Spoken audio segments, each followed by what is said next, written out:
오늘 함께 보실 말씀은 구약성경 오바댜입니다. 오바댜는 구약성경 1284쪽에 있습니다. 구약성경 오바댜 1284쪽입니다. 오바댜는 아모스 뒤에 있습니다. 오바댜 1장 1절로 9절 말씀입니다. 구약성경 1284페이지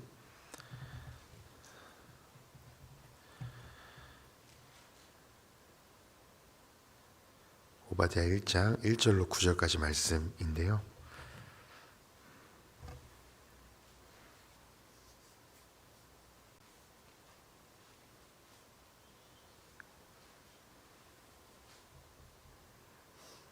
네, 다 찾으셨으면 1절부터 9절까지 말씀을 함께 같이 읽도록 하겠습니다.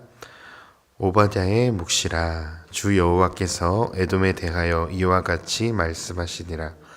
우리가 여호와께로 말미암아 소식을 들었나니 곧 사자가 나라들 가운데에 보내심을 받고 이르기를 너희는 일어날지어다. 우리가 일어나서 그와 싸우자 하는 것이니라. 보라, 내가 너를 나라들 가운데에 매우 작게 하였으므로 내가 크게 멸시를 받느니라. 너의 마음의 교만이 너를 속였도다. 바위 틈에 거주하며 높은 곳에 사는 자여, 내가 마음에 이르기를 누가 능히 나를 땅에 끌어내리겠느냐 하니 내가 독수리처럼 높이 오르며 별 사이에 깃들일지라도 내가 거기에서 너를 끌어내리리라. 여호와의 말씀이니라. 혹시 도둑이 내게 이르렀으며 강도가 밤중에 내게 이르렀을지라도 만족할 만큼 훔치면 그치지 아니하였겠느냐. 혹시 포도를 따는 자가 내게 이르렀을지라도 그것을 얼마쯤 남기지 아니하였겠느냐. 내가 어찌 그리 망하였는고 에서가 어찌 그리 수탈되었으며 그 감춘 보물이 어찌 그리 빼앗겼는고.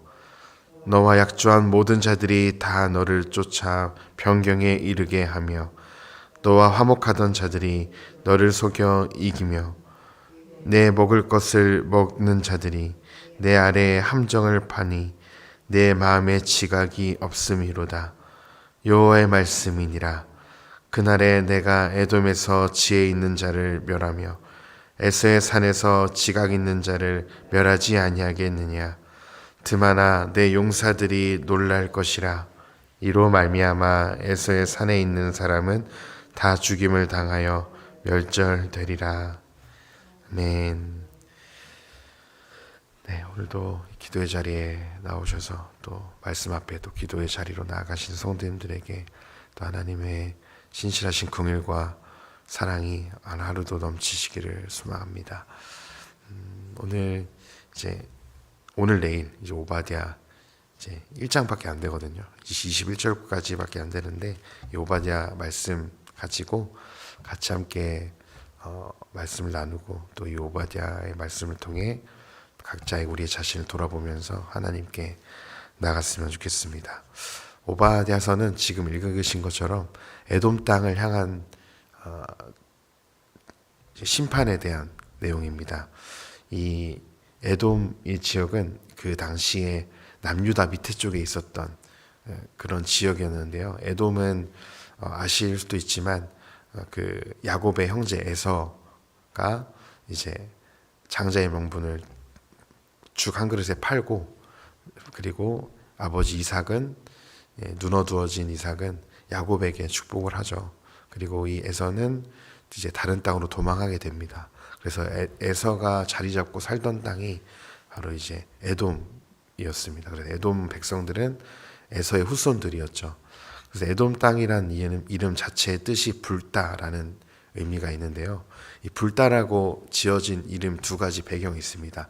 첫째는 이제 야곱이 팔았던 그 자기가 장자의 명분을 팔아서 먹었던 팥죽이 붉은색이었기 때문에 그런 별명도 있고요.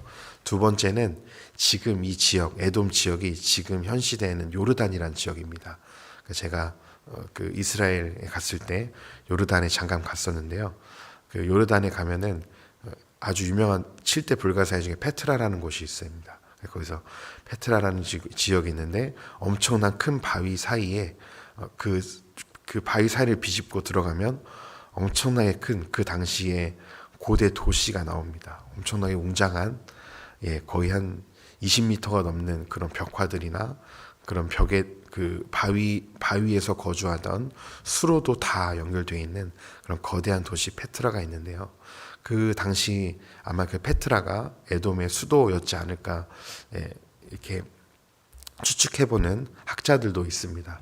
그만큼 이 에돔 지역은 첫 번째는 불다라는 그 죽에 대한 이야기였고, 두 번째 이 에돔이 불다라는 이름을 가지게 된 것은 그 지역의 바위가 붉은색을 띤 바위들이 거의 다 빼곡히 가득 차 있습니다. 그래서 이제 에돔이라는 이름이 불다라는 이름에서 온 것인데요. 아마 에서가 야곱과 이렇게 관계가 계속 어려웠고 나중에 화해는 했지만 그렇게 적대시했던 것처럼 역사적으로 계속 에돔은 이스라엘을 향하여서 불만과 원망을 품고 있었습니다. 그래서 민수기 말씀 보면은 모세가 출애굽시켜서 백성들을 이제 광야에서 이제 하나님께 보여주실 가나안 땅으로 갈 때 바로 이제 한 지역만 지나면 가나안 땅인데 돌아가게 된 이유가 이제 백성들이 불순종하고 하나님을 신뢰하지 못해서도 있었지만 돌아가게 된 또 계기가 그 당시 에돔을 지나가야 되는데 에돔의 백성들이 이스라엘에 대한 원망이 여전히 있었고 그들을 그 땅에 통과하지 못하도록 합니다. 그때부터 아마 에돔은 교만했던 것 같아요. 하나님께서 분명히 에서의 상황을 아셨고 에서의 땅은 너희가 침범하지 말라, 에서의 후손들의 땅은 건드리지 말라고 하나님이 그 광야의 여정을 향하던 백성들에게 말씀하셨거든요. 그런데 에돔 백성들은 그것도 모르고 이 땅이 어떻게 주어진 건가, 하나님께로부터 온 땅인지도 모르고 마치 이것이 자신들이 취하고 요새화한 것 마냥 그 땅을 통과하지 못하도록 합니다. 그리고 이 배경을 알아야 되는데요. 왜 갑자기 하나님이 에돔을 심판하시려 하는가? 그것은 교만 때문이었는데 오늘 말씀 3절에서도 나온 것처럼 너희의 교만 때문이었는데 어떤 교만이었느냐? 배경을 좀 알 필요가 있는데요.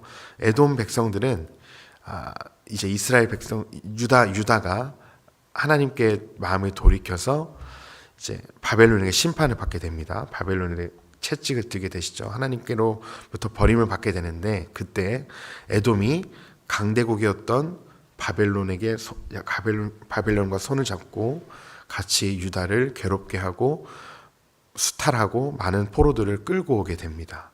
즉 형제 나라 에돔이 이스라엘 유다를 보호해 주어야 했는데 그들을 착취하고 형제 나라를 빼앗았던 것입니다. 우리나라로 말하면 이제 한국과 북한을 이야기 들 수 있겠죠. 근데 어쩌면 이 에돔과 이스라엘 관계는 한국과 북한보다는 이제 일본과 한국의 관계라고 더 보면 좋을 것 같습니다. 역사적으로 계속 부딪힘이 많았고 계속해서 뺏고 빼앗기는 그런 배경 가운데 있었기 때문에 유다, 이스라엘 백성들은 에돔이란 이름만 들어도 아주 치를 떨 만큼 아주 에돔을 향한 그런 분노가 가득 차 있었습니다. 오늘 말씀 3절에 보면은 너의 마음이, 하나님께서 심판하시는 이유를 설명하셔요. 너의 마음의 교만이 너를 속였도다. 바위 틈에 거주하며 높은 곳에 사는 자여, 내 마음에 이르기를 누가 능히 나를 땅에 끌어내리겠느냐.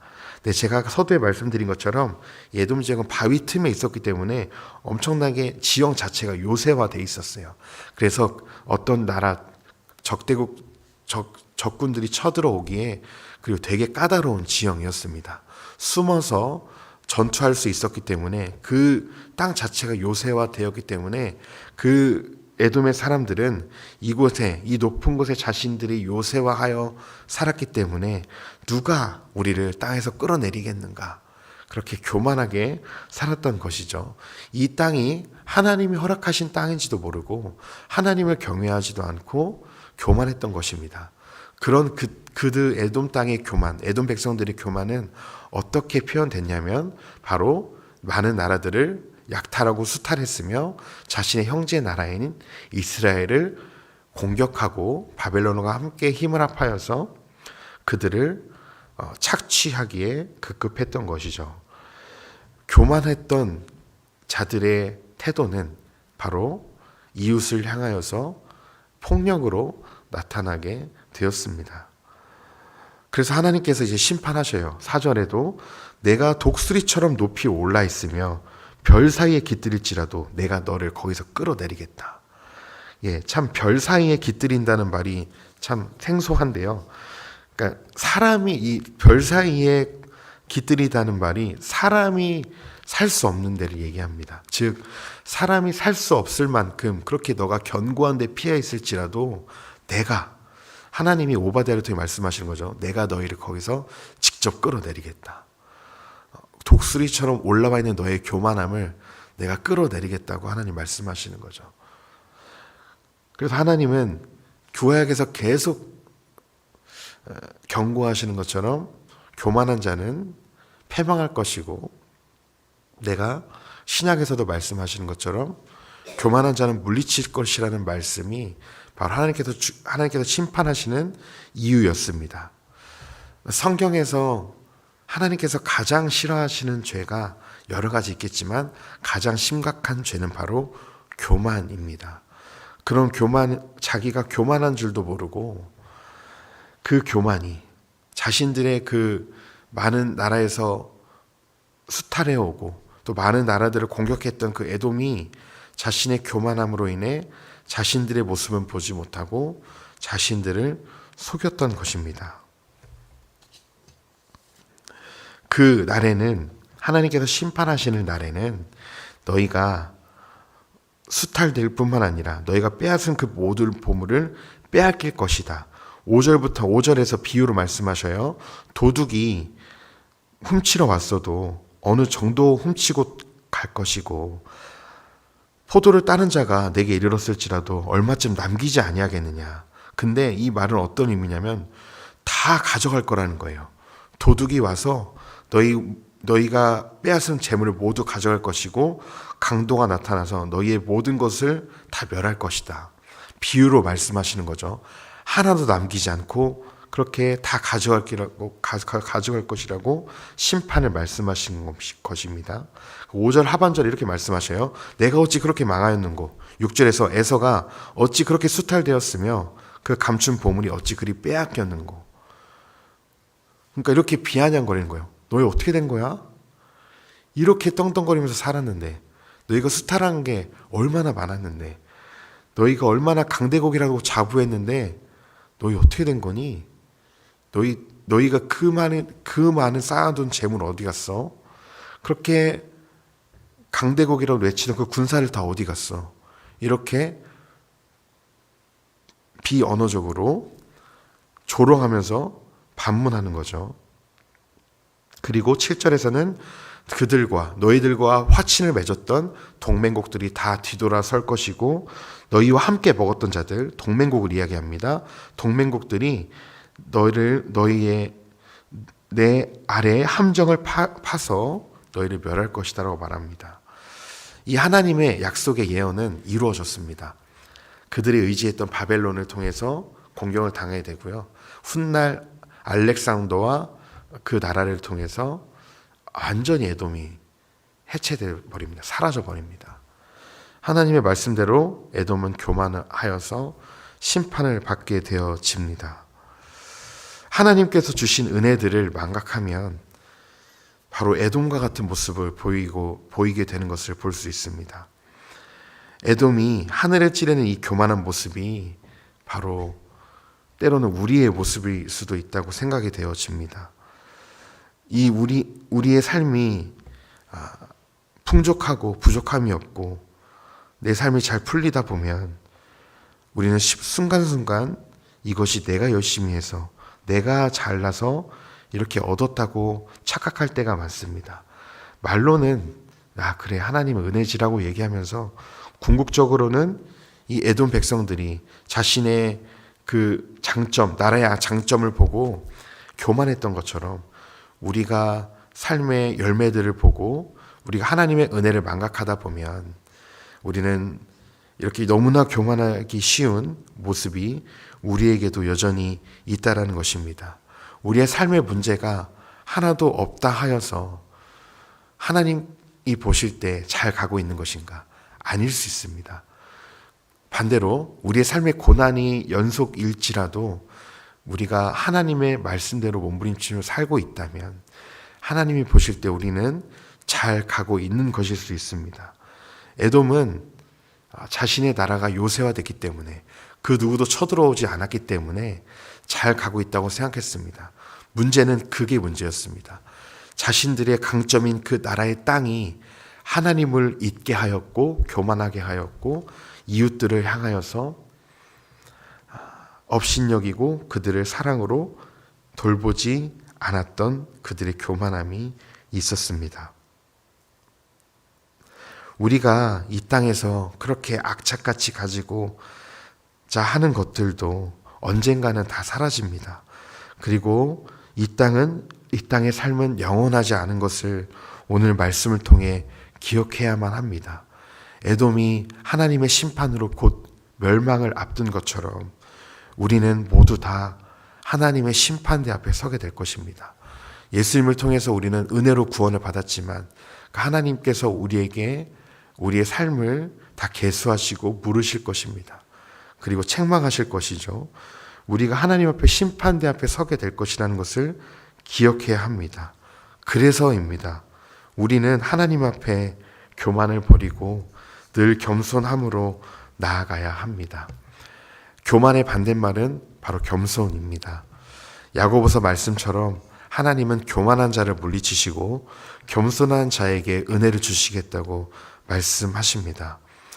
우리가 하나님 앞에 겸손하기 위해 첫걸음은 바로 우리가 이 땅에 소망을 두는 것이 아니라 영원하신 하나님께 소망을 두는 것입니다. 언젠간 사라지고 없어질 끝이 있을 이 땅에 소망을 두는 것이 아니라 죽음 이후에도 우리와 함께 하시는 하나님께 소망을 두는 것이고 하나님만 의지하는 것이죠. 그렇게 겸손함으로 하나님을 의지하는 자의 태도가 어떻게 나올까요? 이웃을 향하여서 겸손하게 그들을 사랑하는 태도로 나오는 것이죠. 에돔이 교만하여서 하나님께로부터 교만하여서 이웃들에게 폭력과 교만을 행사했던 것처럼 우리가 정말 하나님 앞에 온전히 서 있고 정말 우리가 하나님 앞에 겸손히 서 있다면 우리는 삶으로 보여줘야 합니다. 어떻게 보여질까요? 우리의 가정과 이웃과의 관계에서 우리는 겸손함으로 우리는 그 하나님께 대한 태도가 증명이 되어져야 합니다. 하나님 앞에 겸손히 무릎 꿇고 엎드리는 자는 이웃에게도 이웃을 경멸하지 않고 이웃을 불쌍히 여기고 그들을 동정과 사랑으로 온전히 돌보게 되는 것이죠. 그 삶을 사실 예수님께서 가장 잘 보여주셨습니다. 예수님은 하나님을 가장 사랑했던 분입니다. 그런데 예수님은 제자들과 자신을 배반할 유다까지도 사랑하실 때 끝까지 사랑하셨죠. 그리고 가늠한 여인을 사두개인들과 바리새인들이 데리고 왔을 때 그 여인을 정죄하지 않으셨고 그 여인을 용서해 주셨고 품어 주셨던 분이 예수님이셨습니다. 사람들이 손가락질하던 세리 삭개오도 그 집에 유하시면서 하나님께서 연약한 자들을 업신여기지 않고 그 당시 손가락질 받던 자들을 품어주시고 그들과 함께 지내시며 먹고 마시던 분이 바로 우리의 주님이신 예수님이셨습니다. 우리는 에돔처럼 교만함을 버리고 저와 성도님들은 예수님을 닮아서 겸손함으로 이 땅을 섬기시는 청지기들로 살아가기를 소망합니다. 하나님이 가장 기뻐하지 않는 것은 바로 교만입니다. 그 교만함을 내려놓고 오늘 이 새벽에 하나님 저에게 예수님을 닮은 겸손함을 주십시오. 그래서 이웃을 향하여서 정죄하고 비판하는 시선이 아니라 교회 지체를 향하여서 우리가 그들을 비방하는 시선이 아니라 주님의 눈과 마음을 주셔서 그들을 긍휼히 여기고 불쌍히 여기는 겸손한 마음을 달라고 간구하셔서 하나님이 기뻐하시는 삶을 오늘도 우리가 보내진 곳에서 그렇게 겸손하게 주님을 닮을 삶을 사시는 복된 성도님들의 삶이 되시기를 간절히 소망합니다. 기도하겠습니다. 하나님, 오늘 에돔의 교만한 모습을 통해서 하나님이 정말 기뻐하지 않는 것이 무엇인지를 우리에게 또 보여주셔서 감사합니다. 우리에게 이 에돔 백성들과 같이 우리가 삶이 잘 풀린다고 하여서 우리의 환경이 잘 조성되어 있다고 하여서 내가 가진 것이 많다고 하여서 교만한 적이 없는지 내 자신을 돌아보게 하시니 감사합니다. 그들이 가장 안전하게 여겼던 그 땅이 그들을 교만하게 했던 것처럼 주님, 우리가 가진 것들이 하나님 나를 교만케 하지 않게 하시고 우리에게 주신 그 복들을 바라보며 하나님의 은혜를 늘 기억하는 겸손한 주의 백성들 되게 하여 주시옵소서. 하나님에 대한 겸손함이 이웃을 긍휼히 여기는 태도로 나타나지게 하여 주시고 주님, 지극히 작은 자 하나에게 한 것이 곧 내게 한 것이라는 주님의 말씀을 따라 오늘도 하나님이 보여주실, 하나님이 만나게 하실 지극히 작은 자들에게 겸손히 섬길 수 있는, 그들의 발을 씻기고 그들을 사랑으로 품을 수 있는 예수님의 그 거룩한 마음을 저에게도 우리에게도 부어 주시옵소서. 주님, 오늘 우리에게 말씀하여 주실 주님께 감사와 찬양드리며 살아계신 예수님의 이름으로 기도했습니다. 아멘.